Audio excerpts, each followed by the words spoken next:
Too Crazy AI vous apporte les actualités importantes de l'industrie IA d'aujourd'hui. Qwen 3 Max d'Alibaba lance le raisonnement par chaîne de pensée avec des scores parfaits aux tests mathématiques. Le mode IA de Google débarque en Europe avec 38 langues. Apple prévoit de reconstruire Siri avec Gemini. Découvrons ensemble les développements clés d'aujourd'hui. L'IA Qwen d'Alibaba a officiellement lancé la fonction Thinking pour Qwen 3 Max le 2 novembre, marquant une avancée majeure dans les capacités de raisonnement de l'IA chinoise. Similaire à la série O1 d'OpenAI, cette fonction permet au modèle de réfléchir profondément avant de répondre. Remarquablement, il a atteint 100% de précision sur les benchmarks de raisonnement mathématique AIM25 et HMMT, se classant 3e mondial sur le classement LM Arena, dépassant même GPT-5 Chat. Les utilisateurs peuvent maintenant expérimenter gratuitement cette puissante capacité de raisonnement IA sur chat.qwen.ai.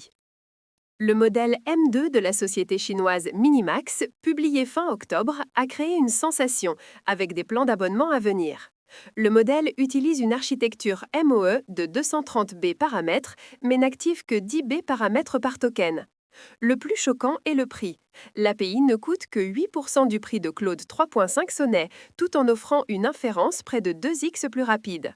Conçu pour le codage et les agents IA, il est open source sur Hugging Face sous licence MIT. Et c'est gratuit prolongé jusqu'au 7 novembre.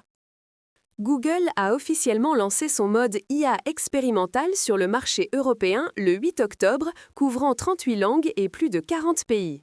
Alimentée par le modèle Gemini 2.5, cette fonction offre des expériences de recherche et de conversation améliorées par l'IA. L'UA avait été précédemment exclue en raison de réglementations numériques strictes, mais c'est maintenant disponible. Cependant, cela a déclenché une controverse. Les éditeurs craignent que les réponses directes de l'IA ne réduisent considérablement le trafic des sites web, tandis que Google insiste que le trafic global reste stable. La confrontation entre recherche IA et médias traditionnels devrait s'intensifier.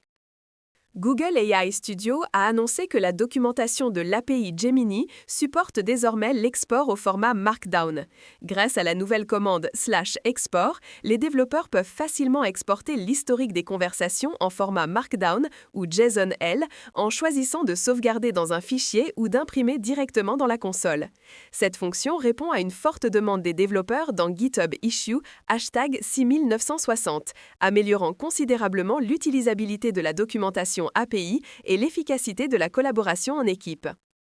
Selon le journaliste de Bloomberg Mark Gurman, Apple prévoit de lancer un Siri complètement remanié en mars 2026, alimenté par le modèle Gemini de Google. Cela marque une collaboration historique entre deux géants technologiques. Apple paye Google pour créer un modèle personnalisé qui fonctionne sur les propres serveurs d'Apple, garantissant confidentialité et sécurité. Le nouveau Siri offrira une recherche web alimentée par l'IA et des capacités conversationnelles améliorées. Cependant, Gurman avertit. Rien ne garantit que les utilisateurs l'accepteront, qu'il fonctionnera sans problème ou qu'il pourra réparer des années de dommages à la marque Siri. La question la plus folle d'aujourd'hui. Minimax M2 secoue le marché avec une guerre des prix, coûtant seulement 8% de cloud, tout en offrant 2x la vitesse. Mais peut-il vraiment vaincre les concurrents établis? Si vous êtes développeur face à de telles différences de coûts massives, prendriez-vous le risque avec le nouveau venu ou resteriez-vous avec le vétéran éprouvé? Quel est votre choix? Rendez-vous dans les commentaires. Too Crazy AI, restons fous demain.